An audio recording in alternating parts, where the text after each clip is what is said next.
Mesdames et messieurs, bon prime Abaïm, je suis très content de vous retrouver. Nous aussi. Après cette petite coupure de vacances, bien méritée pour nous tous. Et voilà, je voulais quand même qu'on se retrouve en ce début de mois de Elul. Et bien sûr, sans oublier, le cours de ce soir, Bezrat Hashem, mes amis, il est dédié pour la Refoua Shelema de Serge Yosef Shemouni Ben Arlet Mesrouda. Chaque jour, je leur Refoua Shelema. Amen. Bezrat Hashem, qu'on entende des bonnes nouvelles. Amen. Et que les mauvaises nouvelles qu'on a commencé à entendre, qu'elles disparaissent comme elles sont venues. On remercie les familles d'avoir offert le cours pour sa guérison. Et également, je dis ce cours Leilou Nishmat. Leilou Nishmat, Rabbi Yosef, Kremiz Ibn Melicha, Rachet Ben Aiden, qui prie pour nous, qui nous protège. Amen, Kenny Ratson. Et bien sûr, pour tous les malades d'Israël, et que je vous protège nos soldats. Amen. Israël Ba'ashero. Amen, Kenny Ratson. Amen. Alors, déjà, j'espère que vous avez passé de bonnes vacances. J'espère que de ne pas me voir pendant 15 jours, ça vous a fait du bien aussi. Ouais. Ah, non ouais, ça me rassure alors. C'est gentil. C'est gentil. Chazal, ils disent que Koye Hashem Yachalifu Koach. Un jour, on a posé la question, si je ne me trompe pas, c'était à Rav Shach. Vous savez, c'est qui Rav Shach? Rav Shach, il est décédé il y a à peu près maintenant, on va dire une vingtaine d'années, à peu près. Rav Shach, ça a été un des plus grands rachés yeshivot de la yeshiva de Ponovitch, qui est d'Abdebrak. Un Tamid Chacham Atsoum, un génie. Et ce qu'il y a de beau dans nos Chachamim, mes amis, ce n'est pas seulement uniquement des génies en Torah, mais ce sont des gens surtout qui ont compris la vie. Des fois, faites le distinguo, s'il vous plaît. Vous verrez, il y a des gens autour de vous, écoutez bien ce que je vais vous dire, qui sont très intelligents, mais qui peuvent être quand même très bêtes. Ça veut dire, le type, il a un QI extraordinaire. Il a fait de hautes études, il est très bon en géopolitique, en finance, en business, en placement, en tatati, tata, ce que tu veux. Mais en rapport humain, il est zéro. Comment ça se fait? Pourtant, il est capable de résoudre des algorithmes compliqués, il est capable de gérer des crises. Comment ça se fait qu'il s'entend avec personne? Il n'a pas d'amis, son couple c'est une cata, les voisins ils le détestent, il n'arrive pas à rester en bon terme plus d'un mois avec une personne. Il y a toujours une embrouille, soit à la synagogue, soit ci, que ce soit là, en Rabat, etc. etc. Comment c'est possible? Mais il y a une grande différence, mes amis, entre ce qu'on appelle en hébreu la chorma et la chorma traïm. Entre l'intelligence et l'intelligence de la vie. Et ça, c'est deux écoles. Et l'un ne veut pas dire qu'on a l'autre. Absolument pas. Tu peux être un crack, tu peux être un génie dans des études, tu peux être un génie dans le travail, mais si tu n'es pas passé par ce qu'on appelle l'école de la vie, et que tu n'as pas fait, écoutez bien ce que je vous dis, tes devoirs, ben tu vas rester à la traîne toute ta vie. Nos Chachamim, à travers la Torah, ils ont compris ce que c'est la Chochma Traïm. Quand on est parti, pourquoi je me réponds ça? Quand on est parti demander à Rav Shach, écoutez bien la question. Et on dit, Rav, vous vous rendez compte que dans le monde des yeshivot, il y a ce qu'on appelle, peut-être vous avez déjà entendu, cette notion de Ben Azmanim. C'est quoi Ben Azmanim? C'est qu'on a le Zman de l'Imoud. Par exemple, là, voilà, on va rentrer maintenant, tout le mois de Elul, jusqu'à Erev Kippour, la veille de Kippour, et ensuite, il y a une petite période de Ben Azmanim. On va appeler ça des vacances. Ben Azmanim, c'est entre les temps d'études.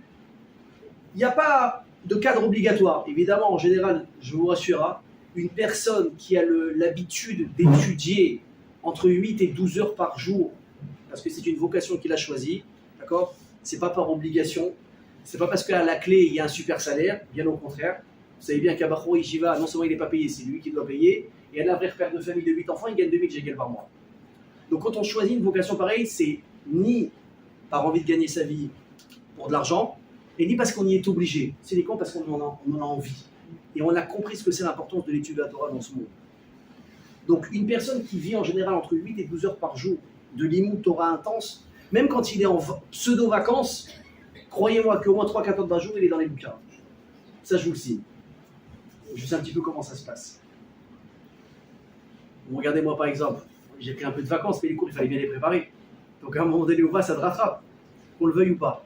Donc ils ont dit, attends, vous vous rendez compte, il y a un Ben Azmanim à Sukkot, il y a un Ben Azmanim aussi à Pessah, et là un petit peu aussi en été, comme ça, on a comme ça 2 semaines, mais ils ont dit, mais vous vous rendez compte, comment c'est dangereux? C'est dangereux, ça veut dire que le monde de la Torah, à 2-3 reprises par an, ben quelque part il est très cool, il n'y a pas d'études de Torah, les yeshivot c'est détente, le collège c'est détente, et qu'est-ce qu'il en est de la protection de Israël? Et où le feu de la Torah? Peut-être qu'il faudrait annuler le Ben Azmanim. Peut-être qu'il faudrait arrêter ça. Et il faut continuer à étudier. Maximum, tu les fais sortir veille de Pessah, ils reviennent tout de suite à la sortie de Pessah. On n'en parle plus, il n'y a plus cette notion de Ben Azmani. Donc on prend l'inquiétude. On est parti poser la question à un ponte. Rav Shach, c'était lui qui gérait la génération, les amis. Ponovitch, Bnei-Brak, c'est bien sérieux tout ça. Quelle aurait été la réponse à laquelle on aurait pu s'attendre venant de sa part? Bien sûr, vous avez raison, j'y ai pas pensé. Lui, il n'aurait pas pensé, ça aurait été marrant quand même. Il aurait pu dire, vous avez raison, j'y ai pas pensé. Il faudrait forcément, oui, ramener tous les Bachurim à la Yeshiva, tous les Avrechim au collège, vacances pour personne. Il faut étudier tout le temps H24. Eh bien, figurez-vous, qu'est-ce qu'il a répondu? Il dit, attention à celui qui touche au Ben Azmanim. Il dit, pourquoi? Il dit, parce que autant le limoud intensif il est nécessaire au bon moment, autant le repos, il est aussi nécessaire pour pouvoir recommencer avec de nouvelles forces. D'ailleurs, sachez que cette notion-là, elle n'est pas ramenée uniquement dans le limoud Torah. Elle est ramenée pour la parnassa d'une personne. Une personne qui a envie d'étudier, qui aime étudier. Et des fois, il est obligé de fermer ses livres pour aller travailler. Des fois, les personnes me disent, j'ai envie d'étudier, mais je dois aider à la maison. Et quelque part, un jeune avraire qui sort de la yeshiva, il a étudié 12 heures par jour, il n'avait ni obligation familiale, ni enfant, ni gosse, il faisait ce qu'il voulait, il vivait comme il voulait. C'est une machine à étudier. Moi, j'ai vu des gens, je pèse mes mots, des machines à étudier. Il n'y a pas autre chose qui l'intéresse à part étudier. Donc des fois, il y a un petit souci, c'est quoi? C'est il se marie. Dans sa tête, il se dit, bon, bah voilà, maintenant c'est encore mieux, je monte d'un niveau, je vais pouvoir étudier encore mieux. C'est vrai, mais il y a une condition, il faut que tu aies l'accord de madame. Maintenant, on va avoir besoin de toi. Il faut changer des couches, il faut aider à la maison, il faut faire des courses. Et des fois, même s'il n'y a pas de couches à changer, il n'y a pas de courses à faire, il faut juste être présent et parler. Et surtout, écouter. Mais lui, il va dire quoi? Mais c'est plus tout le temps là, tout ça. J'en ai à faire, moi, de savoir avec qui elle est sortie, avec qui elle a pris un café, qu'est-ce qu'il a embêté au bureau. Bon, c'est-à-dire, je sais pas, qu'elle appelle sa mère, elle va régler ses problèmes avec elle. Et qu'est-ce qu'on lui apprend? Que la mitzvah que tu as d'étudier, elle s'arrête quand tu dois maintenant faire autre chose. Pourquoi? Parce qu'au moment où tu t'assois et que tu écoutes, c'est comme si tu étais en train d'étudier la Torah maintenant. Quand tu fermes tes livres de Torah parce que tu vas aller travailler, et que tu les fermes pas parce que tu as envie d'arrêter d'étudier, mais parce que tu vas travailler par nécessité, et dans ton cœur, tu es encore attaché à ton limoud Torah, le travail que tu fais maintenant, c'est comme si tu étais en train d'étudier. Quand tu fermes tes livres de Torah et que tu rentres à la maison, et que tu dis à ta femme, à tes enfants, ils veulent passer une petite heure avec toi, je suis là, c'est comme si tu es en train d'étudier maintenant. Vous vous rappelez cette histoire que j'avais racontée une fois? Je suis sûr que c'est un feuge à qui ça a dû arriver. Vous allez comprendre pourquoi. Il y a un jour, il y a un papa, bon, il avait super bien réussi dans la vie. Super parnassa. Les enfants, c'était 3-4 fois par an les vacances. Et pas tu vas jouer en épin et tu reviens. Vacances. Vraies vacances. Et ils avaient des belles baskets, ils avaient ci, ils avaient ça, tout ce que tu veux. Un jour, il y a un gosse qui va voir son père et lui dit, papa, combien tu gagnes par mois? Le père, il est un peu outré de la question, il dit, excuse-moi, le gosse, il a 8 ans. Hein. Il dit, pardon, ça ne me regarde pas. Il dit, non, papa, excuse-moi, je ne voulais pas te demander combien tu gagnes par mois. Je voulais te demander combien tu gagnes de l'heure. Il dit, mon chéri, si ça ne te regarde pas, pourquoi depuis quand tu te poses ce genre de questions? Pourquoi il te manque quelque chose? J'ai pas compris, c'est quoi? On t'a parlé qu'il y a des salaires mieux, il dit, pourquoi il te manque quelque chose? Il dit, papa, je t'en supplie, juste dis-moi. Et le gosse, il s'entête, dis-moi. Après, je te dirai pourquoi, juste dis-moi.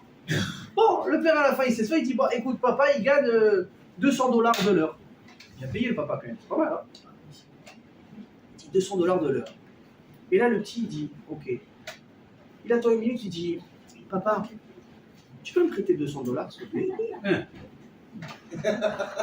Il comprend pas, il dit, je comprends pas, il te faut quelque chose. Papa, s'il te plaît, tu me les donnes pas, tu me les prêtes, je te promets, je te rends. Il dit, mais qu'est-ce que tu veux? Papa, s'il te plaît, prêtez-moi, fais-moi confiance. 20h30, le gosse il est censé dormir, le père il comprend pas, il est fatigué lui aussi, il dit bon, il ouvre son portefeuille, il lui donne ses $200. Qu'est-ce qu'il fait le petit? Il se redresse dans son lit, il dit voilà papa, je t'achète 1 heure, sois avec moi pendant 1 heure demain s'il te plaît. Ça je lui dis, ça doit être un petit feuge, ça c'est sûr. Et vous avez compris le fond du message, c'est quoi? C'est que le temps passé, il n'a pas de prix. Et si on pense que nous, quand on passe du temps, quand on ferme des livres, on perd du temps, c'est ce qu'on a à faire maintenant et c'est la plus grande des mitzvot. Donc il a dit Rav Shach, quand un avraire il ferme sa Gemara, quand un Baruch il ferme sa Gemara, évidemment il ne la ferme pas totalement, il va faire un peu plus que d'habitude, et qu'il va un petit peu souffler, il va se reposer, il va être maintenant disponible pour d'autres choses, un petit peu pour sa famille. Vous pensez que ça s'appelle Bitul Torah? Déjà ça s'appelle de la Torah au même titre. Mais en plus de ça, qu'est-ce qu'il fait? il est en train de recharger ses forces pour pouvoir arriver plus fort. Comment tu crois quand même, maintenant ça a été la rentrée des yeshivot, moi je connais chez Loul, les collègues, ça a repris à fond. Tu vois les bachorim dans les yeshivot, comment ils arrivent, des lions. Vous savez ce que c'est des lions? Ils arrivent, bon, Hachem, ils sont reposés 2-3 semaines, ils sont reposés, ils sont sortis, ils sont couchés tard, ils sont levés un peu plus tard que d'habitude, et ils ont mangé, ils sont sortis, ils ont fait des tziounim. Ah, il a respiré, grâce à Dieu. Maintenant il revient, qu'est-ce qu'il a envie? Les choses, c'est tout déchiré. Après, il dit, à ça on touche pas. À ça on touche pas. Pourquoi est-ce que je vous parle de ça maintenant, mes amis? C'est vrai que le Chodesh Elul, il a commencé. Mais sur le calendrier laïque, on est encore en plein mois d'août, là. On est encore en plein mois d'août.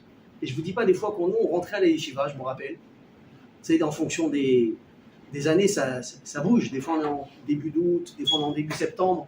Des fois, ça arrivait que Rosh Chodesh Elul, il tombait début août.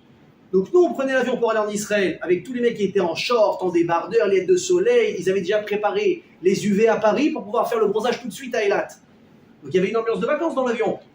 Tu te dis, je prends l'avion avec tout le monde, sauf qu'eux, ils allaient dans les hôtels, à la plage, dans les restaurants.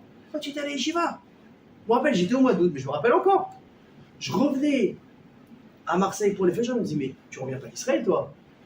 T'es blanc comme un linge. Pas possible, tu n'étais pas à Bnei-Brak pendant un mois et demi. On était au Beth Midrash. On avait uniquement le bronzage des néons, sauf que c'est pas des UV, c'est des néons de Beth Midrash. Donc nous, on vivait comme ça toujours pareil. Et des fois, ça faisait envie, purée, moi aussi j'aimerais bien être en vacances maintenant. C'est pas évident. Et surtout maintenant, je vais vous dire, vous savez quoi? J'ai encore plus de peine peut-être pour les touristes maintenant. Nous encore, dans nos têtes, on a switché. Ça y est, Elul, fini les vacances, on a repris le rythme, allez, on reprend à fond le limoud et tout ce qu'il faut. Et c'est bien, pourquoi? Parce que ça coïncide avec le début des slichot. Mais le gars qui est en vacances, qui est encore dans le rythme des sorties, des mariages, des Shabbat Ratan, et je me couche tard, et je ne sors pas d'euro Kikar, et je vais au resto. Il n'y a rien de mal. Mais tu sais qu'il y a des sirops qui ont commencé. Tu veux te lever, tu as du mal le matin. Dans ta tête, ça ne coïncide pas encore. Il va falloir que tu rentres à Paris. 30 août, 31 août, 1er, 2e septembre, le temps que tu te remets de ton voyage et de tes vacances, c'est encore une petite semaine en général. Et tu vas commencer les slichot 2 semaines en retard. En tout cas, ta tête, elle va faire le changement 2 semaines en retard. Donc j'ai envie de vous dire, pour vous, c'est peut-être plus difficile que pour nous maintenant. La question, c'est alors comment on fait pour réussir ce passage? Comment on fait, j'ai envie de vous dire, pour réussir sa rentrée spirituelle? Ce comeback, c'est compliqué, hein? Parce que non seulement c'est pas qu'on te ramène à la routine, on te ramène maintenant peut-être au moment de l'année le plus décisif dans ta vie. Elul. C'est quoi les rachetés votes de Elul, mes amis, l'acronyme? Vous le connaissez? Ani et les Dodi, Vedodi. Moi, je suis pour mon bien-aimé il est pour moi. C'est qui mon bien-aimé? C'est le patron. Et il se fait appeler notre bien-aimé. Elle est belle, hein? Franchement, on est avantagé quand même. On est pas mal. Et comment, écoutez bien, regardez cette... j'aime bien dire ce hasard, vous savez bien que c'est ironique dans ma bouche. Ce hasard où tout le temps la paracha de Réé, elle sera toujours à la veille de Rosh Chodesh Elul. Pourquoi? Réé, c'est l'acronyme Réé Elul Igia. On dit réveille-toi, Baba. Réveille-toi. Il y a les vacances, il y a la plage, il y a les sorties. Mais le temps, il est passé. Vous vous rendez compte, il y a un an qui est passé. Je vous assure que je me rappelle encore quand on faisait les cours de Elul de l'année dernière. Je me rappelle encore, vous parlez de Rosh Hashanah et de Tchouva et de Kippour. Est-ce que vous vous souvenez, pour ceux qui étaient là l'année dernière, bon, on va en parler le moment venu, vous vous souvenez que le dernier cours qu'on avait fait avant Kippour, on avait une coupure d'électricité? Oui. Vous vous souvenez? On avait la lumière des téléphones. Tu te souviens? Ouais. On allait commencer les chiots, il y a eu une coupure, je crois, dans le quartier. On a fini le cours, la lumière, elle est revenue. Vous vous souvenez? On a hésité, ce qu'on fait, on se fait pas. On n'avait pas lâché, grâce à Dieu. Et on l'avait fait, bien sûr, bravo Rachel. Mais pourquoi est-ce qu'on avait tenu tellement? Je dis, on ne peut pas rater des rendez-vous aussi importants. On a des choses à faire. Mais la question, c'est comment on fait pour faire ces choses-là? Alors, si on regarde un peu la Torah, qui est quand même notre guide à tous, pratique, la Torah nous dit la chose suivante. Moshi, nos amis, il a dit, regardez, je mets devant vous aujourd'hui la bénédiction et chas v'shalom, la malédiction. Et entre guillemets, vous êtes libre de choisir ce que vous voulez faire. Alors, moi j'ai dit les gentils, Moshe. Baraba, tu penses à nous, tu nous montres les choix à faire, mais on a l'impression que c'est quelque chose qui est facile à faire. De choisir la bénédiction, on va dire, bah oui, c'est évident, personne ne veut le chas v'shalom avoir la poisse. On veut tous avoir la bracha, le shefa, la santé, le ci, le ça. Sauf que, c'est où est-ce que ça va nous poser problème? C'est que même si on a envie de se réveiller, dire ça y est maintenant, je vais faire les choses bien, est-ce que vous savez à quel point je ne vais pas vous convaincre? c'est difficile de changer des habitudes. Je vois une personne qui vient de me dire, moi sur un coup de tête, je peux prendre sur moi de marcher tous les jours maintenant 10 km parce que je veux perdre 1 kg. Je suis capable maintenant, moi qui suis friand de tout ce qui est chocolat, crème glacée, gaufre, tu vois, au Kikar, ça s'arrête pas en ce moment, rien que tu passes là-bas, tu sais pas par où sentir, il y a les restaurants, il y a les grillades, là et ça. Maintenant tu vas maigrir, c'est impossible. Je trouve quelqu'un qui va dire, moi au milieu de tout ce balagan, je suis capable de prendre une décision et de ne pas la lâcher. Que tu y penses déjà, c'est un miracle. Que tu le fasses, que tu commences à le faire, c'est bien. Alors que tu tiennes sur la longueur, là, il faut vraiment être très très bon. Et pourquoi c'est difficile? Pourtant, on sait que c'est ça qu'il faut faire. Quand quelqu'un il veut perdre du poids, bon, aujourd'hui, il y a des raccourcis, mais je ne sais pas si ça marche, j'ai jamais essayé. Les appareils électriques qui t'envoient des ondes, il paraît que ça fait maigrir, et je sais pas quoi, il y a des produits protéinés, je sais pas. Moi, je connais une seule méthode. Tu veux perdre du poids, ferme ta bouche et mets-toi à marcher. Arrête de manger et fais du sport. En général, c'est le truc qui est censé fonctionner. Les raccourcis, en général, soit ça marche peut-être pour un temps. J'ai croisé quelqu'un à Mehmet la semaine dernière. Je l'avais connu à Marseille. Il était vraiment en surpoids. Un vrai problème de poids. Je l'ai pas vu pendant quelques temps, je le revois. Là, il est fondu. C'est pas possible, comment t'as fait? Tac. Il m'a dit, j'ai coupé. Opération. Ouais, opération. Et j'ai dit, bon, c'est vrai que c'est raccourci, écoute, après tout, ils existent, ils n'ont pas fait pour les chiens, pourquoi pas? Voilà, c'est pratique. Il a perdu 50 ou 70 kilos. Incroyable. J'ai revu il n'y a pas longtemps. J'ai dit, c'est marrant, toi, t'as pas repris un peu de poids? Il me dit, ah oui, j'ai repris 15 kilos. J'ai dit, je comprends pas, l'opération, c'est pas ça définitif. Il me dit, ah non, ça te fait tenir 1 an et demi, je crois. Il me dit, après, bah, tu peux regrossir. Ah ouais. Donc à un moment donné, le raccourci, il n'est pas toujours pratique. Donc tu veux prendre des bonnes décisions. C'est bien dans ta tête. Mais comment faire pour y arriver? Moshe, tu penses que c'est facile? Voilà, je mets devant vous. On est à Elul, commencez à vous réveiller. Laissez derrière vous vos mauvaises habitudes. Laissez derrière vous les choses auxquelles vous êtes habitués qui sont vraiment à arrêter de faire. Mais la question c'est, mais est-ce que c'est tellement facile? Vous savez ce que c'est une habitude, mes amis? C'est quelque chose qui fait partie de toi. Dis à un fumeur d'arrêter de fumer. Déjà, il va stresser rien qu'à l'idée. Maintenant, tu lui enlèves la cigarette. Qu'est-ce qu'il va faire pendant presque 2 semaines? Il va avoir un réflexe de faire ça. Ron ou pas? Moi, des fois, quand je mets pas les lunettes, je mets des lentilles, puis j'ai le réflexe de faire quoi? De remonter mes lunettes. C'est tellement devenu machinal que je me rends même plus compte. Le corps, il s'est habitué. Mes amis, écoutez bien ce que je vous dis. Des avérotes, le corps, il s'y est habitué. Et des mitzvot aussi. Donc les mitzvot, évidemment, on va vous encourager à les faire. Mais comment est-ce qu'on fait pour s'arrêter de faire des mitzvot? Et vous savez pourquoi je vous dis ça? Parce que Chazal, malheureusement, excusez-moi si je vais en décevoir quelques-uns qui vont dire mais non, on exagère, le rap. L'avérote, c'est facile à balayer. Nous dit Chazal que Keshem chez mitzvah, goreret mitzvah, ça veut dire qu'une mitzvah va entraîner une autre mitzvah. Avera, goreret avera. Une avera va entraîner une autre. Ça veut dire que si tu commences bien ta journée le matin, tu te lèves, tu te fais un peu violent, tu dis allez, ce matin tu fais la bémignane. Slichot, encore mieux, soyons fous. Tu y vas, tu commences, tu vas à la Sina. Tu es bien, tu as pris bémignane, tu mets tes filets. Alors, pour changer, tu ne les mets pas à 10h. Tu es à la Sina, donc tu les mets à 8h. Kriyat Shema, tu l'as fait à l'heure. Tu as fait une mitzvah de Raïta.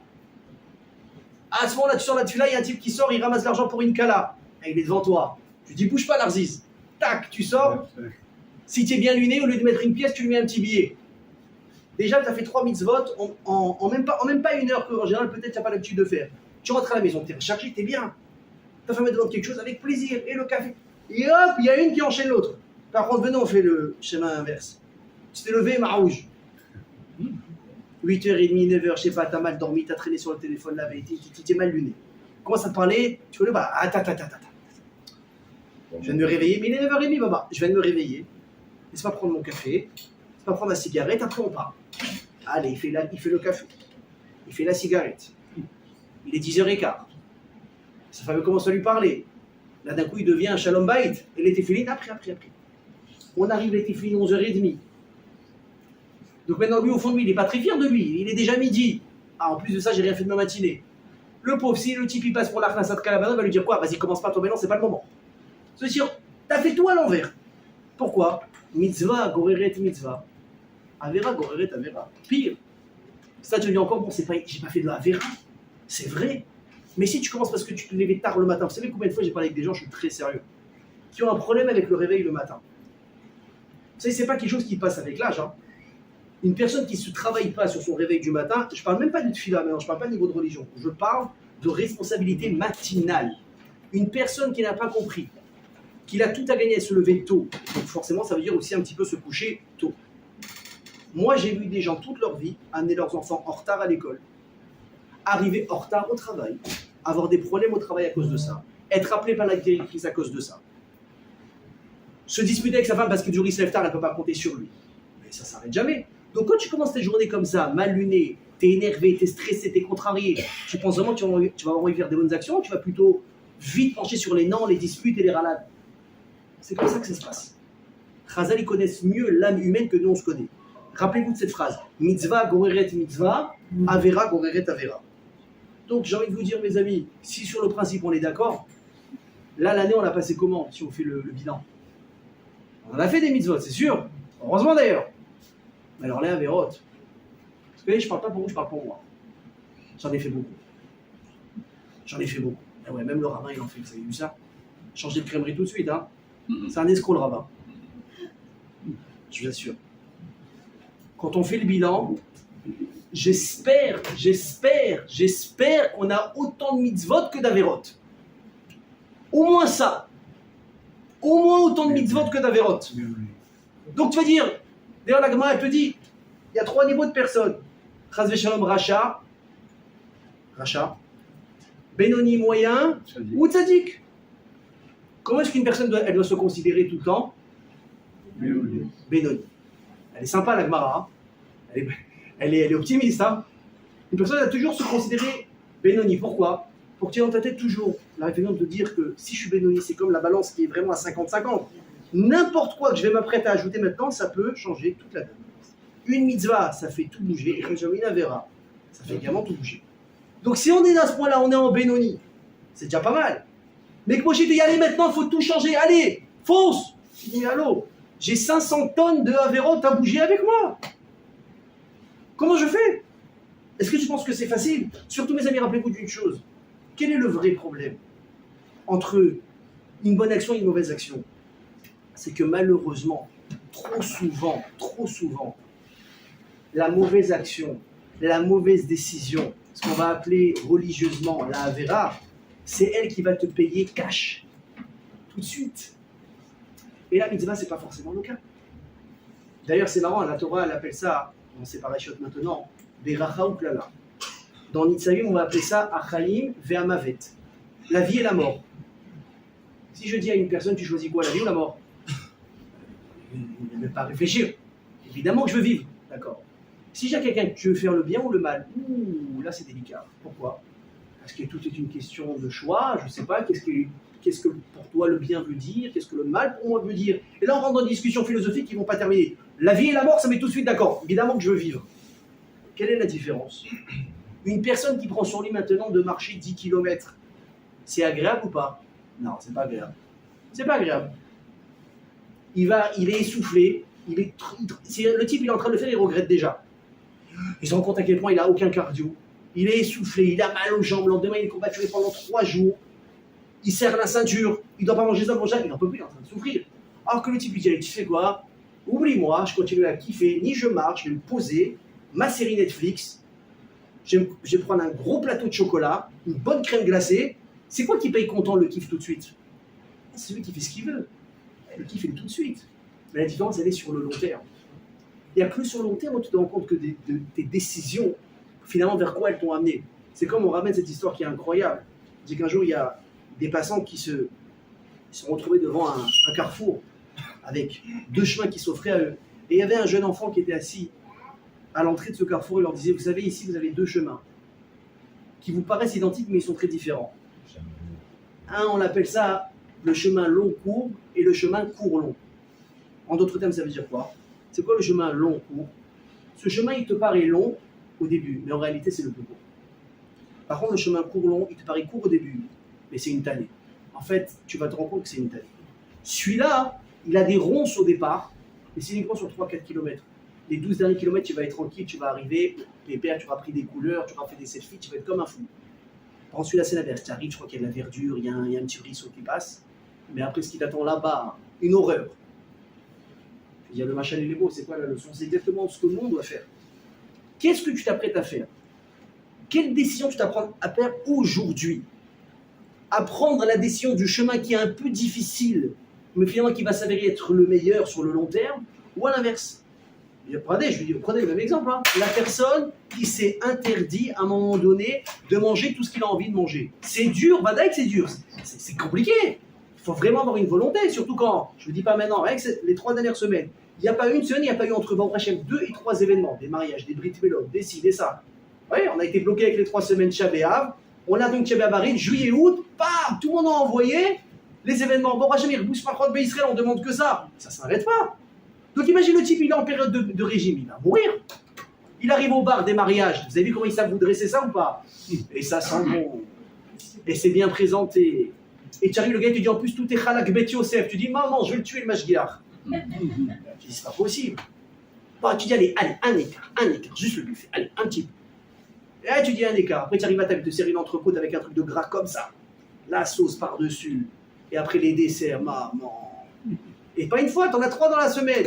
Celui qui va réussir à tenir, bah, il finit le mois d'août et arrive à Rosh Hashanah, hop, il repasse dans le 44, c'est pas mal. Vous avez vu, j'ai dit exprès 44 pour dire que c'est atteignable. On n'a pas parlé du 38. Ok. Par contre, celui qui s'est fait plaisir, le 46 dans lequel déjà il était à l'étroit, il est passé au 48. Donc c'est le chemin long court, mes amis, le chemin court. Mais comme on agit une personne, malheureusement, vous savez quoi? Elle crée son identité à travers les choix de sa vie. Plus tu t'habitues à faire quelque chose, et plus ton corps et ta neshama, ils prennent le réflexe. Ils prennent l'envie de faire. Et c'est pas quelque chose qu'on va pouvoir arrêter, malheureusement, facilement. C'est pour ça que qu'est-ce qu'il dit Moshe Rabbeinu?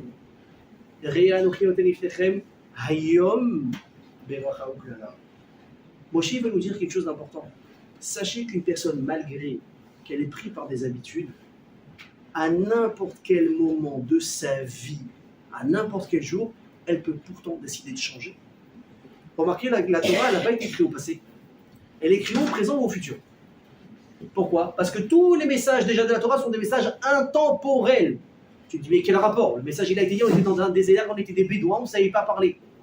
Et de quoi tu me parles? Comment ça me concerne à moi? Vous avez vu à chaque fois comment on décortique, à chaque fois ensemble, des fois, les messages des parachiotes, les psukim, on devient fou, comment c'est des choses qui nous concernent à nous aujourd'hui. C'est ça la puissance de la Torah. C'est ça, j'ai envie de dire, presque la malice de la Torah. C'est de savoir s'adapter à chaque génération. Et c'est à nous. Je vous ai dit 100 fois cet exemple, je le répéterai jusqu'à la fin de mes jours, c'est Dieu jusqu'à 120 ans, avec vous en bonne santé. Amen. Quelle est la différence? On va demander, voilà, ceux qui viennent du milieu de l'académie. Cher monsieur, s'il vous plaît, expliquez-moi la différence entre un livre de maths et un livre de Gemara. L'exemple le plus simple qui me passait par l'esprit, est-ce que vous avez une petite idée?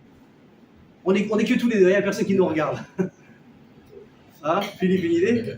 Ah. Voilà, je me fais votre porte-parole. Un livre de maths. Tu montres en CM2, tu vas aller. Je ne me rappelle plus où est-ce qu'on a acheté des livres, j'ai oublié où est-ce qu'on est à la bibliothèque, j'ai plus on les acheter. Tu demandes un livre adapté au niveau du CM2 pour maths, très bien, de maths. Tu finis l'année, tu prends le cahier, Zarman au début tu le gardes, si tu dois réviser, en général il finit à la poubelle quelques temps après. Tu passes en 6e, tu peux réutiliser le livre de CM2 ou pas? Même si tu gobes tous les exercices que tu as déjà remplis, tu veux faire du recyclage, tu dis hop, voilà, il est tout neuf. Mais non, pourquoi? C'est plus adapté, tu dois racheter un nouveau cahier, 6e, 5e, première, terminale, etc. Le livre de Gemara, quand tu montes d'une année à l'autre à l'école ou en yeshiva, tu changes de livre? Tu ne changes pas de livre, c'est ton regard qui change sur le livre. Bah, c'est pas incroyable ça? Tu prends le Rosh Yeshiva, on parlait du Rav Shach Alav Shalom, Zecher Tzadik Vekadosh Livracha. Il est mort vers 100 ans, 101 ans, une chose comme ça. Depuis qu'il est rentré à la Yeshiva à l'âge de 15 ans, il avait la même Gemara, la même Masechet Kiddushin. Vous voyez, elle est derrière vous, elle n'a pas bougé. Mais comment c'est possible? C'est pas possible. Et Chazal étudie avec ça, celui qui étudie 100 fois n'est pas comparable à celui qui étudie 101 fois. Ah, psalat. Ils sont exagérés. Qu'est-ce que tu as à découvrir après 100 fois? Tu as encore à découvrir. Alors moi, j'ai pas la prétention de dire que j'ai étudié des Gemarot 100 fois, on est encore très très loin du compte. Mais les petits sujets que j'ai quand même eu l'occasion de répéter, je vous assure qu'il n'y a pas une fois que je les comprends de la même manière. À chaque fois, il y a un nouveau détail. Je dis, c'est marrant, j'ai pas vu ça comme ça. C'est marrant, j'avais pas fait la collection avec ça. Mais comment c'est possible? Ça c'est la beauté de la Torah. Donc la Torah, elle te dit quoi? Mes amis, les choix dans ta vie, tu peux les faire à n'importe quel moment. Asher Alochin Oten Ifnechem, quand? Hayom. Tu dis, ouais, mais tu sais dans quel état je suis, moi. Tu sais ce que j'ai fait dans ma vie. Des fois, je parle avec des gens, mais ils me stressent quand ils me disent ça. Mais tu sais d'où je viens, tu sais ce que j'ai fait, ou plutôt qu'est-ce que j'ai pas fait. À l'entendre, tu dis, lui, il sort. Je lui dis, mais j'ai une bonne nouvelle. J'ai une bonne nouvelle. Il est jamais trop tard pour faire bien. Les gens me disent, non, moi, j'y crois pas, c'est pas possible. Il y a des gens qui sont tellement malheureusement enfouis, ils pensent pas qu'ils ont une Yeshua. Mais Moshe, il t'a vu venir il y a 1000 ans déjà, il y a 3000 ans. C'est-à-dire, on est tous dans la même catégorie. Si un, il pense, écoutez bien ce que je vous dis, si un, il pense qu'il n'a pas une tchouba à faire, qu'il a une chance, qu'il n'a pas des choses à réparer, c'est lui qui m'inquiète. Pas celui qui dit, mais j'ai tellement fait que je ne sais pas par où commencer. Celui-là, il me plaît. Parce qu'il est conscient qu'il a mal fait, on a déjà fait la moitié du travail. Mais celui qui vit dans le déni, qui se prend pour un baba salé, c'est un problème. Pourquoi? Parce que vous savez, baba salé, comment il se regardait? Pas comme un sadique. Il y a des témoignages. Sur baba salé, les gens avec qui j'ai parlé, qui l'ont connu, qui l'ont fréquenté, côtoyé de près, qui disaient baba salé, des fois, on le voyait pleurer dans sa chambre. Il venait le voir. Il a dit, qu'est-ce qui se passe? Pourquoi tu pleures? Qu'est-ce qui se passe? Il a dit, les gens ils viennent me demander des brachot, ils pensent que je suis un tzaddik, ils ne savent pas que je suis rien. Et moi je fais des brachot, ils ne savent pas qu'ils se trompent d'adresse, qu'ils aillent voir des vrais tzaddikim. On parle de Baba Salé, hein. Regardez comment lui il se regardait. Lui il se regardait comme ça. Alors vous pensez vraiment qu'il y a une personne qui doit faire une teshuva? On doit tous faire teshuva. Moi je te dis, tu peux toujours te reprendre. Alors évidemment que ça donne envie de faire teshuva. Mais la question, elle est, mes amis, c'est comment on va réussir à faire ça? Comment on va réussir? Je vais vous raconter une histoire qui fait un petit peu peur. C'est fait exprès, c'est pour appuyer le point. On raconte une histoire avec un chassid, un élève de l'Admour de Rougine. Juste pour qu'on se situe un petit peu, qui est l'Admour de Rougine, si je ne me trompe pas dans l'arbre généalogique? C'est l'arrière-petit-fils du Maguide de Mezrich, qui était lui-même l'élève du Baal Shem Tov. Donc tu vois un peu la ligne, hein, ok?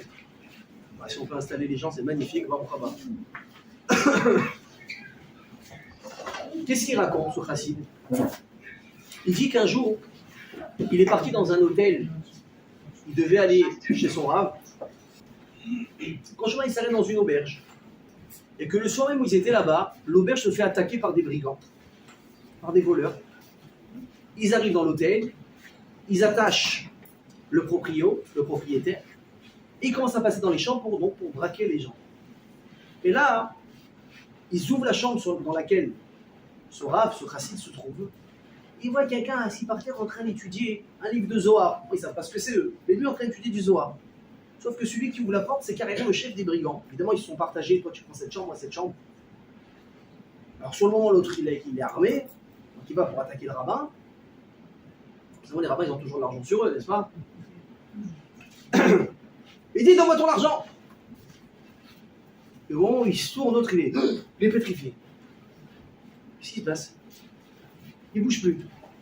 Et là, le brigand, il regarde le rabbin et lui dit, mais je te connais. Il lui dit son prénom et son nom de famille. Il dit, c'est pas possible, j'ai une caméra cachée. C'est une caméra cachée. Il dit, moi je te connais pas. Et il tremble. Il dit, moi je te dois de l'argent, qu'est-ce qui se passe? On s'est croisés quelque part. Il lui dit, tu me reconnais pas? On était ensemble à la yeshiva. On était ensemble à la yeshiva. Et il lui dit son nom, et il se rappelle de lui. Compris à la yeshiva, comment on est sapé? À peu près comme ça. Chemise blanche, pantalon gris, pantalon noir. Voilà, ça va pas plus loin que ça en général. L'autre, comment il est? 1m90, 110 kg de muscles, tatouage, boucle d'oreille, piercing, ce que tu veux. Dis au Bahroui Yeshiva. Putain, il tourne la tête, c'est pas possible. Même en 2026, il n'y aura pas ça. Comment Bahroui Yeshiva? Il lui dit, écoute, il lui dit, mais comment t'en es arrivé là? C'est pas possible. Il prend le temps de lui expliquer, écoutez bien ce qu'il lui raconte. Il dit, écoute, moi, j'étais un Bahroui Yeshiva comme toi. Et je me suis marié. Et j'étais avraire.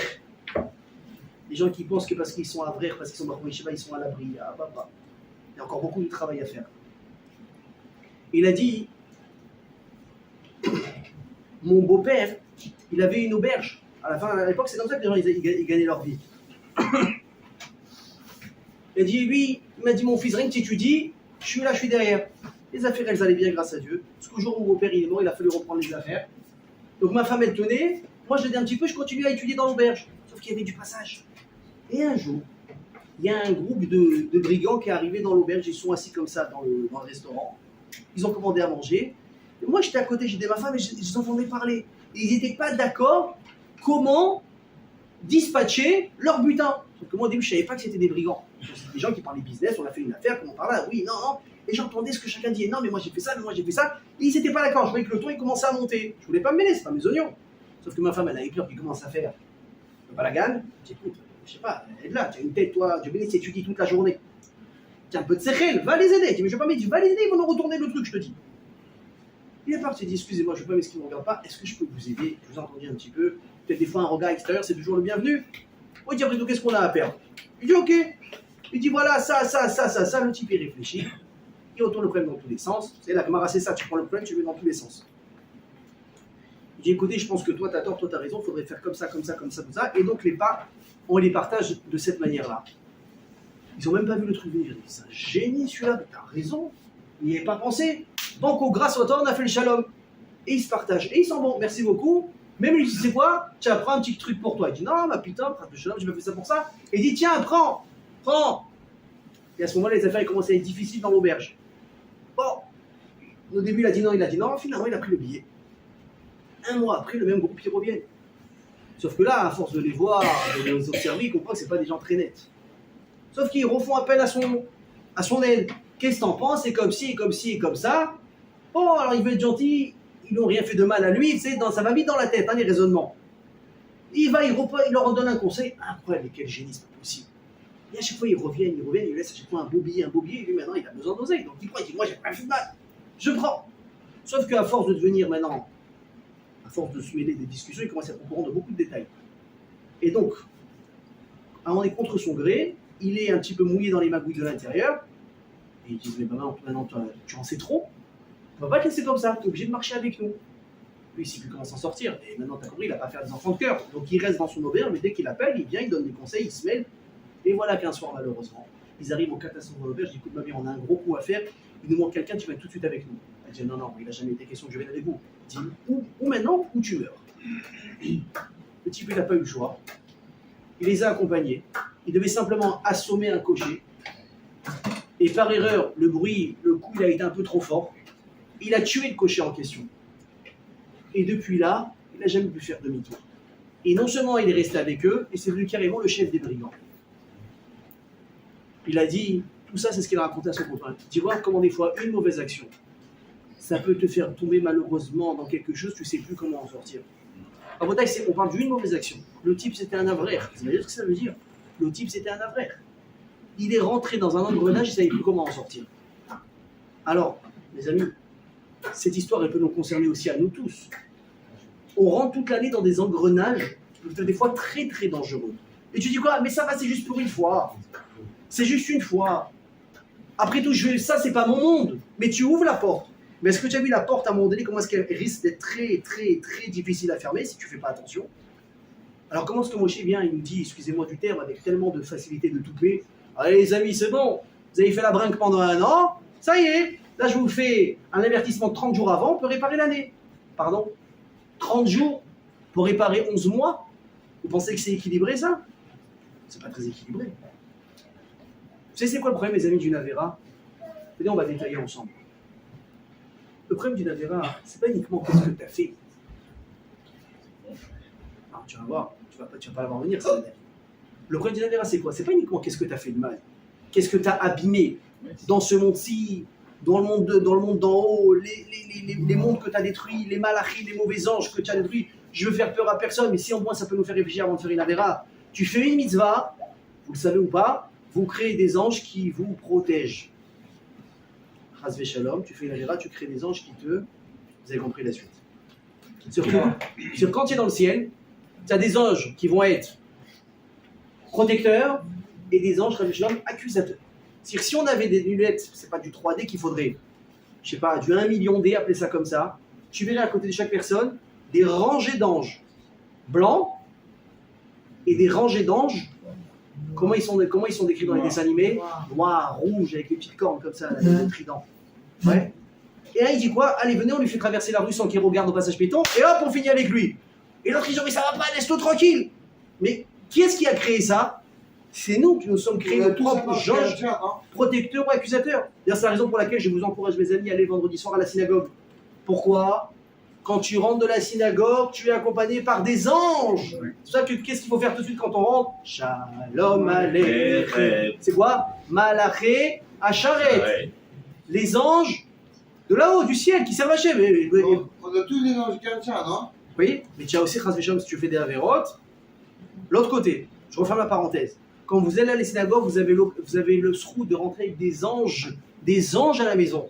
Vous imaginez? Si je vous dis demain, je suis très sérieux, hein. Si je vous dis demain, regardez, il va avoir un truc exceptionnel qui arrive qu'une fois dans ta vie. Une fois dans ta vie. Qu'est-ce qui se passe? On va prendre Rabbi David Abu Khatsera de Naharia, grande sadique. Il va venir à Natania. Il ne sait pas encore où il va dormir. Une nuit. Tu sais ce que c'est un tzaddik qui rentre chez toi? Rien qu'il va poser le pied, la bracha elle est bénie. Hein. La maison elle est bénie. Combien tu es prêt? Qu'est-ce que tu es prêt à faire pour qu'il vienne? Tu dis mais ce que tu veux. Le rab de quoi il a besoin? Tout. Je prépare ce qu'il veut. Je prends un peu d'argent de côté, je vais faire un don pour sa yeshiva. Et s'il faut se mettre à quatre, il veut un lit spécial, je vais lui acheter. Mais rien qui rentre chez moi le rab. C'est un srout ou c'est pas un srout s'il rentre chez toi? Rien qui rentre, il dit, mais en disant que cette maison elle soit bénie. Je te dis tout de suite, je vais être présent le jour où ça arrive. Hein. Je veux être présent le jour où ça arrive, c'est un jour que vous recevez un rave de cette envergure. C'est un être humain. Si je vous dis, vous avez l'occasion de faire entrer des anges chez vous et ça vous coûte 0, vous allez faire quoi? Vous fermez la porte ou vous ouvrez la porte? Moi, je pousse tout le monde et je fais 3 portes. Alors, si je vous dis qu'on peut le faire tous les vendredis soirs, juste en se levant un petit peu, ne pas être trop feignasse, et d'aller à la Sina. Juste d'aller à la Sina. Et tu reviens de la Sina. Alors oui, tu vas pas faire le mal en disant, bon, la synagogue est finie à 20h15, je tape un sprint et je reviens. Ça marche ou pas? Mais non, il faut arriver, il faut prier, tu fais une cra, tu fais vite, comme un Ben Adam, comme il faut, tu t'es fait beau pour Shabbat, tu t'es fait la barbe, tu as mis ton beau costard, tu vas à la Sina, avec qui tu seras? Avec les anges. Avec Malaché Acharet. Ça vaut le coup. Quand on fait des avérotes et des misotes, les amis, c'est ça qu'on crée. Chas v'Shalom. Ça, c'est encore une fois, on l'a dit, c'est sur l'aspect de qu'est-ce que tu causes. C'est quoi la cause à ta avéra? Mais c'est quoi le boomerang? C'est quoi le coup du vicieux d'une avéra? C'est que l'avéra, qu'est-ce qu'elle t'a fait à toi? Qu'est-ce qu'elle t'a fait? Comment elle t'a abîmé à toi? Et surtout, quel goût elle t'a laissé dans la bouche de encore je veux? C'est ça le problème. Une personne avant une avéra et après une avéra, malheureusement, c'est plus la même. Tu as cassé quelque chose, tu as abîmé quelque chose, et tu as maintenant un souvenir de quelque chose de péché qui te donne malheureusement encore envie de le faire. Et maintenant, non seulement tu dois faire des choix sur ce que tu as abîmé, mais maintenant va te battre avec toi-même pour ne pas recommencer ce qui te donne tellement envie de faire. Et quand tu y penses à ça, il faut être fou pour faire une avéra. Et là, la Gemara dit, là, elle a d'un côté, là, barbo, rouach, ch'tout. Prends une personne, elle fout, alors qu'elle connaît tout ça. C'est un peu genre, excusez-moi, je vous fais que du réchauffé là depuis tout à l'heure. Vous connaissez ces notions, vous les avez entendues, j'étais pas encore né. Oui ou pas? Vous les connaissez toutes ces notions. Et pourtant, malgré tout, pourquoi continuer à faire des avérotes? On sait que si on fait ça, et ça va nous arriver, pas nous arriver. Pourquoi on continue à faire? Parce que mon avéra, on n'y pense pas. Avarbo Warshtout. Qu'est-ce qu'il fait de Serra? Il te déconnecte la réflexion, il te montre le kiff immédiat, comme elle dit, ça paye cash tout de suite. Et après, tu te dis, ah zut, mais c'est trop tard. Qu'est-ce qui est trop tard? La cicatrice que ça t'a laissée à l'intérieur, malheureusement maintenant, elle va être très très dure à enlever. Et regardez à quel point, à force de s'habituer à faire quelque chose, on en devient vraiment esclave. Venez, on prend un exemple. On remonte un petit peu dans l'histoire. On est en Égypte. On a passé là-bas 210 ans, dont 86 ans d'esclavage horrible. D'accord. Hachem, il dit à Moshe, allez, finis la fête. Tu vas chez Paro, tu lui dis renvoie tout le monde, on arrête. J'ai dit ok. Va voir Paro, qu'est-ce qu'il lui dit? Je vais faire sortir tout le monde, qu'est-ce qu'il dit Paro? Oui ou non? Il dit c'est mort, personne sort. Il dit tu sais, c'est pas n'importe qui m'envoie. C'est celui qui a créé le ciel et la terre, celui qui décide de tout ce qui se passe, que tu respires ou que tu meurs. Il dit je connais pas qui c'est ton Dieu, d'accord? Pourtant attention, hein, Paro c'était pas un athée, il faut vous rappeler. Paro il croyait dans les divinités, c'était un grand idolâtre, donc c'était pas un athée. Il a dit, mais je ne crois pas qu'il y a une personne qui est capable de faire tout ça. C'est pas possible. Il y a forcément... Les rôles, ils se dispatchent, il ne peut pas avoir la main sur tout. Un Dieu par an, hein. Non, il se faisait passer pour un dieu, mais ce n'était pas un dieu, c'était un être humain. Mais un sorcier, mais un être humain. D'accord? Donc il a dit à Moshe, j'accepte pas. Et j'ai dit, attention, il va y avoir des répercussions si tu dis non. Il a dit, j'ai pas peur. Et après, donc on arrive dans la fameuse suite des 10 plaies. Et Dame, Séphardéa, Kini. Qu'est-ce qu'il fait à chaque fois par écoutez bien? Il va à Moshe, il pleure, s'il te plaît, arrête, je vous délivre. Oui ou non? Okay. Maintenant, quand Moshe il arrête la Maca, Paro, il oublie qu'il a eu mal. Et qu'est-ce qu'il recommence à dire? Non, non, non. Mais écoutez bien, il s'est tellement habitué à dire non qu'à la fin, il n'était même plus capable de dire oui. C'est-à-dire, en fait, qu'est-ce qu'il a fait, Hachem? On dit à Kosh Baruch, on dit il a renforcé le cœur de Paro. Il a endurci. Il a endurci son cœur. Bravo, Peter. On dit, attends, alors le pauvre Paro, il n'a rien fait. C'est marrant, tu l'enlèves, vous étiez dire oui, après tu punis parce qu'il a dit non. Réponse, avant qu'Hachem lui ait renforcé son cœur, c'est déjà Paro qui l'avait fait tout seul. Il a dit, je fais simplement, il a dit, je continue la manœuvre que tu as commencé déjà à faire tout seul. Il s'est tellement habitué à dire non, il est en train de morfler. Son peuple, il est en train de mourir. Les gens, ils sont en train de hurler, ils sont pas les dit, mais laisse-les sortir, on va tous crever, on va tous y passer. Qu'est-ce que tu lui as dit? Non. Comment tu arrives à ça? Ce sera la dernière plaie, parce que c'est approuvé. Comment tu arrives à un niveau de folie pareil? Quand tu t'es conditionné à quelque chose, tu auras beaucoup de mal à en sortir. Vous entendez ce que je vous dis? Ça, les amis, c'est malheureusement le comportement humain. Alors, j'ai envie de vous dire quelque part, on peut comprendre Paro. Vous savez ce que c'est de renvoyer des millions de personnes, une main-d'œuvre irremplaçable, gratos, pendant plus de 200 ans? C'est difficile. C'est pour ça, qu'est-ce qu'il a fait, mon cher Rabbeinu? Il est venu faire un petit mensonge à Paro. Qu'est-ce qu'il lui a dit? Il lui a dit, tu sais, on veut aller dans le désert pour faire des sacrifices. Je te demande 3 jours. Moshe, écoutez bien ce que je vous dis, n'a jamais demandé à Paro de quitter l'Égypte totalement. Je suis dans les psukim, c'est pas marqué. Il y a marqué, libère, on sort parce qu'on a un service à faire dans le désert à Dieu. Nelecha shlosha derrière shlosha yamim. Il a dit, on part, c'est un chemin de 3 jours à faire. Sous-entendu, on revient. C'est pas la fin du monde, hein. Pourquoi est-ce que Moshe il a fait ça? Parce que Moshe est conscient que la nature humaine, elle est très difficile à changer. Tu ne peux pas demander à une personne de changer du tout au tout, c'est impossible. Même un Paro, un rachat, on ne demandera jamais de changer du tout au tout. Qu'est-ce que je demande par contre? Sois humain. Nous, quand on est en guerre avec Gaza, on fait des accords de cessez-le-feu? Ouais. Alors qu'ils méritent qu'on les massacre. C'est eux qui nous ont fait le 7 octobre. C'est eux qui nous ont charcutés comme ils l'ont fait. Pourtant, quand ils demandent un cessez-le-feu, on leur donne ou on leur donne pas? On est prêt à leur donner. On est prêt à laisser rentrer les camions d'aide humanitaire? Oui. Un petit peu d'humanité, juste un petit peu de calme dans cette folie de guerre. On est capable. Chaque personne est censée être capable. Et tu vois que même là-dedans, Paro, il n'a pas été capable. Même 3 jours, il n'a pas voulu nous le donner. Donc là, Moshe, il a dit c'est comme ça, c'est que vraiment j'ai affaire à un fou. Je ne suis pas en train de mentir. Je vais dire, attends, il est beau le rabbin.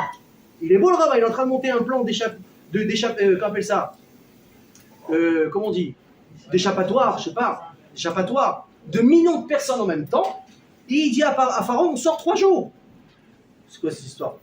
C'est quoi cette embrouille? Elle est belle la Torah. Elle nous apprend à mentir, après elle nous dit il ne faut pas mentir.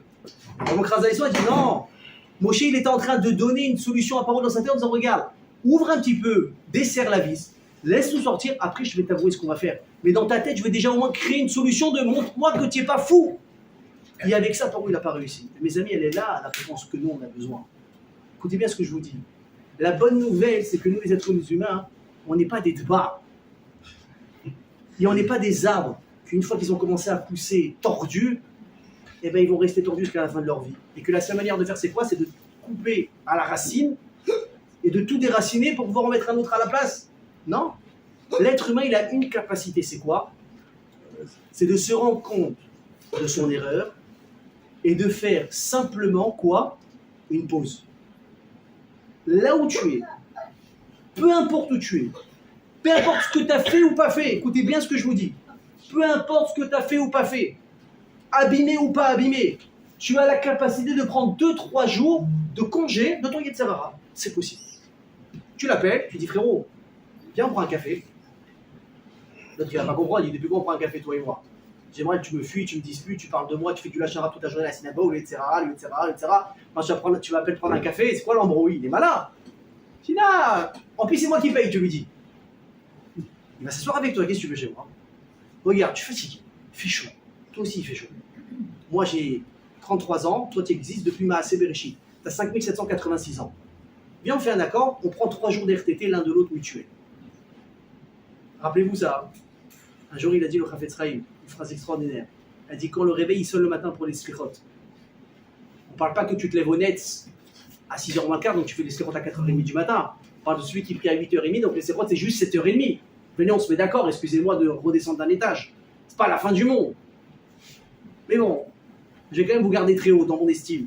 T'as du mal à te réveiller le matin, même 1 heure plus tôt. Et le réveil il sonne. T'as pas envie de te lever. Qu'est-ce qui te vient de Serrara? Arrête, comment tu vas te lever? T'es fatigué, mon pote. T'as eu une grosse soirée hier. T'as fait la brinque, t'es rentré tard, il fait chaud, tu vas sortir, tu vas déjà transpirer, tu vas encore prendre une douche. Reste, tu vas kiffer dans ton lit comme ça. Reste. Tu vas passer une meilleure journée si tu dors. Il dit, vous savez ce que moi je lui réponds, etc. Toi, tu me dis que je suis fatigué. Mais toi, tu as 5000 ans. Tu es réveillé avant moi pour me dire de ne pas me réveiller, comment tu fais? Toi, tu as 5000 piges et tu viens me dire à moi, aux jeunes de 50 ans, tu es fatigué, reste dormir. Mais comment toi, tu tiens debout encore? Tu dois être un débris à ton âge. Vous savez ce que c'est le Khabib ou pas? Donc, dis appelle-toi, etc. Tu regardes, Narcisse, tu es fatigué, tu as plus de 5000 ans, il fait 50 degrés dehors. 3 jours, je t'offre 3 jours de RTT de moi. Oublie-moi. Va t'occuper d'autres personnes. Il y a du monde, tu bénisses. Et moi, tu m'oublies 3 jours. Tu vas dire, bon, d'accord, c'est bon. Et alors, qu'est-ce que tu crois que tu vas faire en 3 jours? Qu'est-ce que tu crois que tu vas faire en 3 jours? Tu vas devenir Moshe Rabbeinu, tu vas devenir Baba Salé. Qu'est-ce que tu vas devenir? Tu sais ce que tu vas devenir? Une personne qui a mis pause dans sa routine, dans son engrenage de bêtises. Et tu vas être capable, simplement, de quoi? De réfléchir et de faire une chose. Je ne parle même pas de tes choix. C'est quoi? Tu vas faire simplement, écoutez bien ce que je vous dis là, ça fait peur. Un pas. Tu vas bouger de là où tu es. Tu vas bouger d'1 centimètre de la place où tu étais hier. En disant, voilà, je réfléchis, ça c'est pas bien, il faut que j'arrête de le faire. Je vais essayer aujourd'hui que quand je marche dans la rue au Kika, au lieu de faire l'essuie-glace sur toutes les filles qui passent autour de moi, je vais faire un demi-essuie-glace, juste comme ça, tu vois, comme si il a bloqué à gauche. Tu vas me dire quoi? Je suis devenu un Baba Salé? Ah, on est loin de Baba Salé encore. T'as fait un pas. T'as fait un pas. T'es plus la même personne. Tu n'es plus la même personne. Une femme qui va dire, bon, regarde, je voudrais bien être sniouk, moi. Bien sûr que ça me parle, c'est beau, je vois des blogs sur Instagram et tout, ça a l'air magnifique. Mais bon, on est au mois d'août, on est à Natania, une ville balnéaire, ok, je suis encore belle, j'ai tout approuvé, je suis désolé, mais moi, les jupes longues et les jupes sans décolleté et les robes sans décolleté, c'est compliqué. Tu dis à ton Serrara, donne-moi 3 jours. 3 jours. 3 jours, demi-journée, quand il fait pas trop chaud, je vais essayer. Tu vas me dire, arrête, mais ça change quoi? C'est du cinéma, on est mardi, j'ai très bien que vendredi déjà ça va sauter, allez maximum je vais la tirer aussi Shabbat. À quoi ça sert? Réponse, tu n'es plus la même personne. Tu veux dire quoi? Ça va changer quelque chose? Réponse, oui. Oui, c'est ça le plus grave. Le plus affolant, c'est que ce sont les petits changements qui réussissent vraiment à faire des changements de notre identité. Parce que quand tu fais un petit changement, quand tu prends un petit challenge, ben c'est faisable. Et tu as envie de le tenir. Tu te dis, attends, ça je suis pas capable. Possible, je suis pas un taré, je suis pas tellement un bras cassé, c'est pas possible. Ça, je peux pas tenir. Tu auras honte de pas tenir tout ça, donc tu vas le faire. Et tu vas peut-être même le tenir après 2 ou 3 jours. Et ça, c'est quoi la bonne nouvelle? C'est que que c'est à travers les actes que le cœur finalement est attiré. Mais tant que tu fais du surplace, tu pourras jamais bouger. C'est impossible.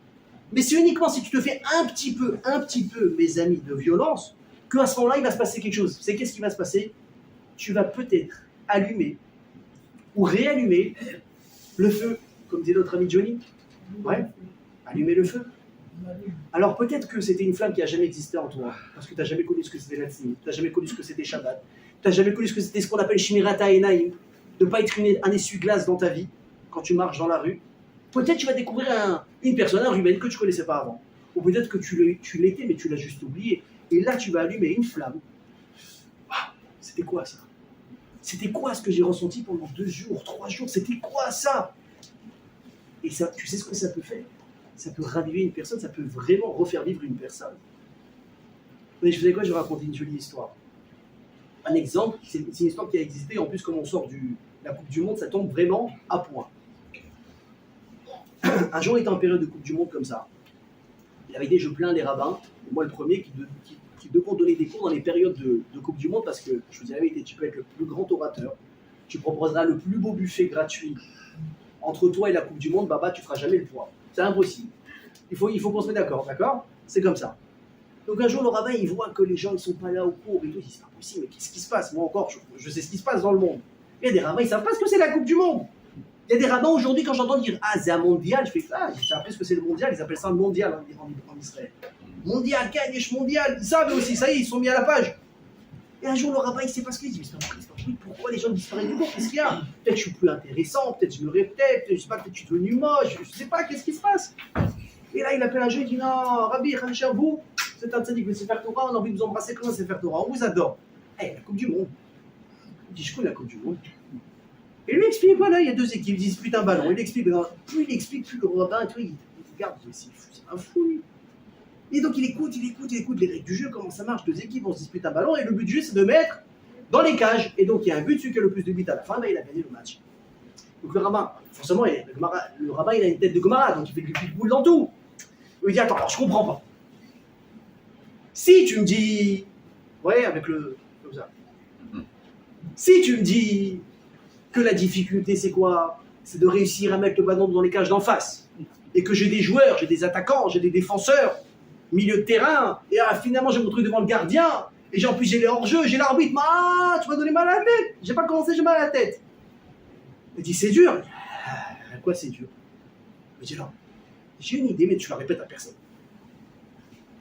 Dis aux joueurs que tu aimes bien, on va dire que c'est l'Argentine parce qu'ils aiment bien Israël, ok? Va voir l'Argentine. Tu dis, regardez, attendez que l'Espagne termine, faire leurs acrobaties, leur ci, leur ça. Quand il n'y a plus personne sur le terrain, vous prenez le ballon, vous allez dans la cage, et vous mettez un maximum de buts. C'est tranquille. Pourquoi tu attends qu'ils sont là, tout ça, tout ça? Puis on attend. Le but, tu m'as dit que c'est de mettre le ballon dans les cages. Viens, on fait ça. Le rabbin, on dirait un teubé, pas vrai? Ouais. Franchement, Olivier, il n'est pas fufé que le rabbin, franchement. Tu vas pas vous le dire, je l'ai dit à ta place. Pas grave, je prends sur moi, j'ai les épaules larges, t'inquiète. Et là, qu'est-ce qu'il lui répond le jeune? Tiens, Rabbi, soyez sérieux. Soyez sérieux. Tout le challenge, c'est quoi? C'est quand il y a l'ennemi qui est en face. Et tu dois dribbler, et tu fais des feintes, et tu lances un regard là, et tu regardes là-bas. Ouais, je voulais pas vous dire, mais j'ai une grande carrière de footballeur derrière moi, ouais. Sur FIFA, ouais, sur FIFA.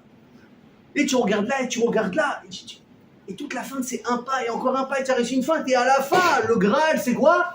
Tu as réussi à mettre le but dans la cage d'en face. Mais tout le tas à lire, tout le processus, c'est ça, la beauté du foot. Et le Ramat a compris qu'il l'a attendu au tournant. Il dit, alors j'ai compris. Qu'est-ce qu'il nous dit le Talmud Yerushalmi? Le Talmud de Jérusalem, c'est qu'on a 2 Talmuds, celui de Babylone et celui de Jérusalem. Il écrit là-bas la chose suivante. Alexandre le Grand. Vous avez entendu parler Alexandre le Grand, oui? D'accord. Ce qu'on appelle un Gemara, Alexander Mogdon. Il y a marqué dans le Gemara qu'un jour il est monté sur un aigle qu'il a fait voler au-dessus de la terre. Il est sorti de l'atmosphère.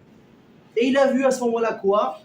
Ce que les scientifiques ont nié pendant un long moment, finalement, nous on savait déjà dans la Torah que la terre était pas plate mais ronde.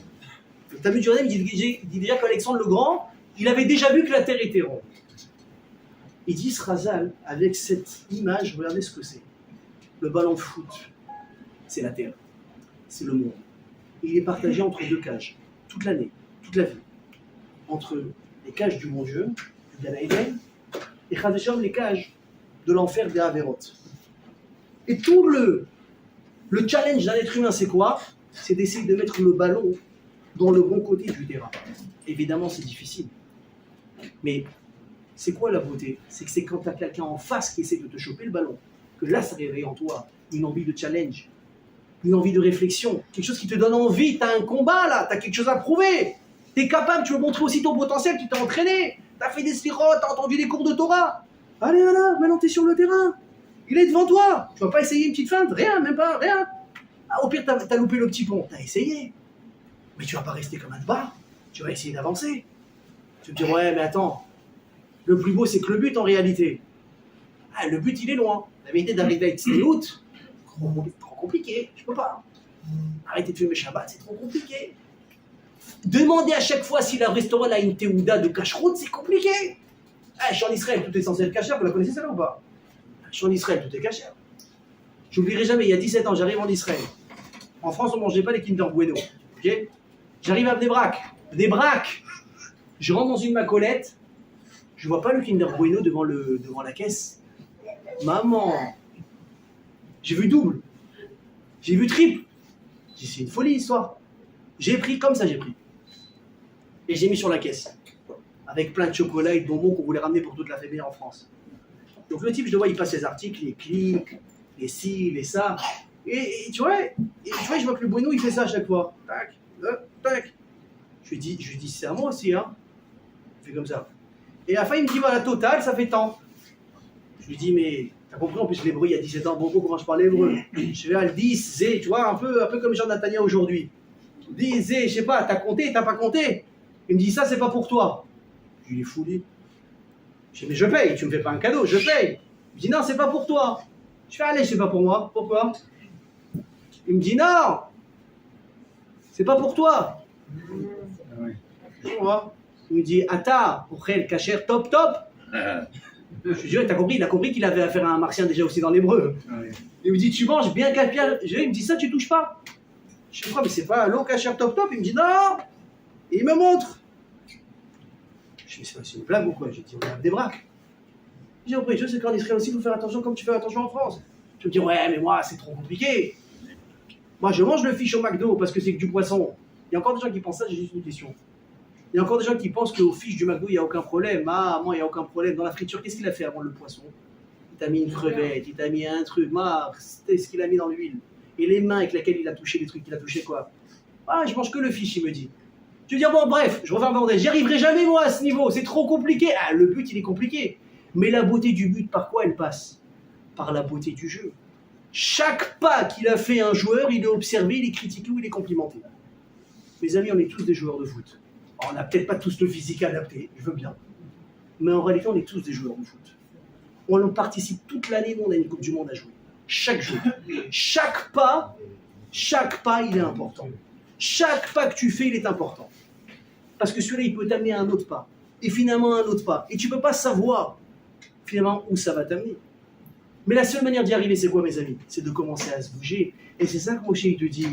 Il te dit déjà, il y a 3-4 000 ans, il te dit, Baba, en 2026, en 2030, quand tu vas écouter le cours,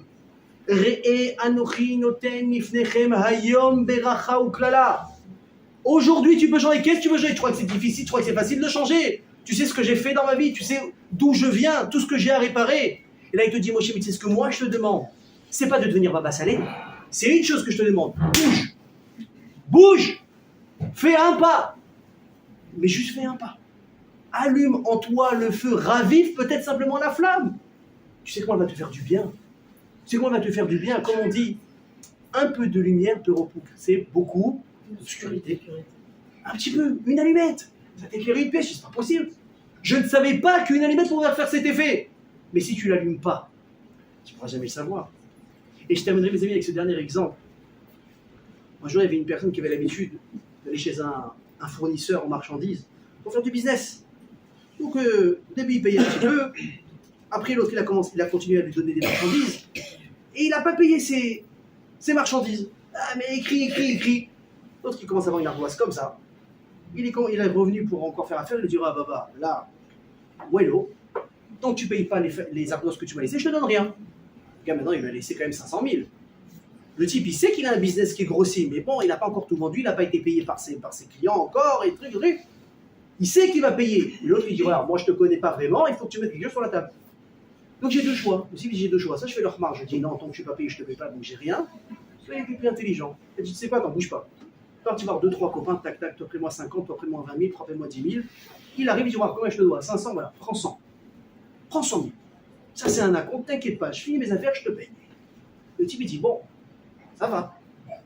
Dès qu'il faut, il est capable de mettre 100 000 sur la table. Qu'est-ce qu'il a fait? Il a continué à lui fournir. Il voit que l'autre, hop, il paye, et même des fois, il dit, tu sais quoi, paye-moi la semaine prochaine. Comment le type, il est arrivé à ce résultat? C'est parce qu'il a montré au bon moment qu'il était capable de mettre un minimum sur la table de comptant. Mais si tu tires trop vers toi la couverture, ça ne marche pas. Alors mes amis, on va finir ce cours avec ça. Rappelez-vous une chose. Toute l'année, Hachem nous donne à crédit. Comme ça, il donne. Et il y a des fois, il te voit, tu dis, Baba, tu veux qu'on renouvelle le contrat, toi et moi? Moi, je t'aime bien, tu sais. J'ai rien contre toi. Mais ce serait bien que tu règles un peu l'ardoise que tu m'as laissé cette année. Et quand tu regardes l'ardoise, maman, t'as des vertiges. Je dis, comment je vais payer tout ça? Je suis en retard, là. Là, j'ai des avoirs, je suis très, très en retard. Et la bonne réponse, c'est quoi la bonne nouvelle, mes amis? C'est que tu n'es pas obligé de tout payer. Mais au moins, mets quelque chose sur la table maintenant. On a 30 jours, là. Moi, où 30 jours? Vendredi, on était le 1er. Shabbat le 2, dimanche le 3. Là, ce soir, on est déjà le 4. Il nous reste 26 jours avant le Yom Hadin. Ça passe très vite. On ne parle plus en mois, on parle en jours. 26 jours pour mettre quelque chose sur la table. Juste quelque chose. C'est tellement compliqué. Non, je vous assure que non. On ne vous demande pas de devenir des babas salés ou des Lala Soulika. Vous savez c'est qui Lala Soulika? Une tzadékette du Maroc qui a refusé de se marier avec un arabe là-bas qui était du royaume, je ne sais pas quoi. Elle a été condamnée à mourir en étant tirée par un cheval dans tout le village, dans toute la ville. Vous savez ce qu'elle a demandé avant? Elle a dit, j'ai aucun problème, tue-moi, fais ce que tu veux, je te demande une chose, donnez-moi une aiguille et du fil. Je vais faire avec ça. Donnez-moi, elle a dit, j'ai ma dernière volonté, je veux ni un repas du condamné, ni rien, je veux une aiguille et du fil. Elle a pris l'aiguille et le fil, elle a cousu sa robe dans sa chair.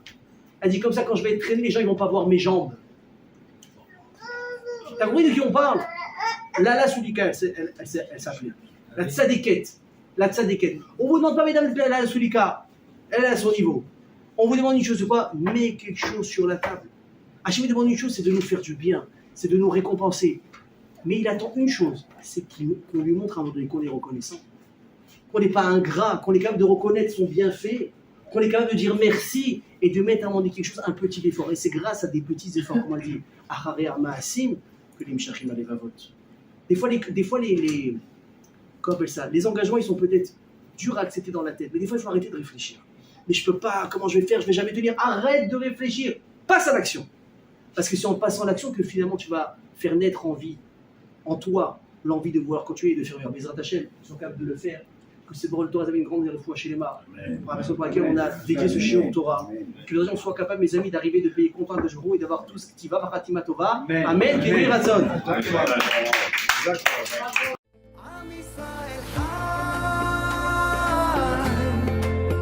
אם לא נשכח תמיד להיות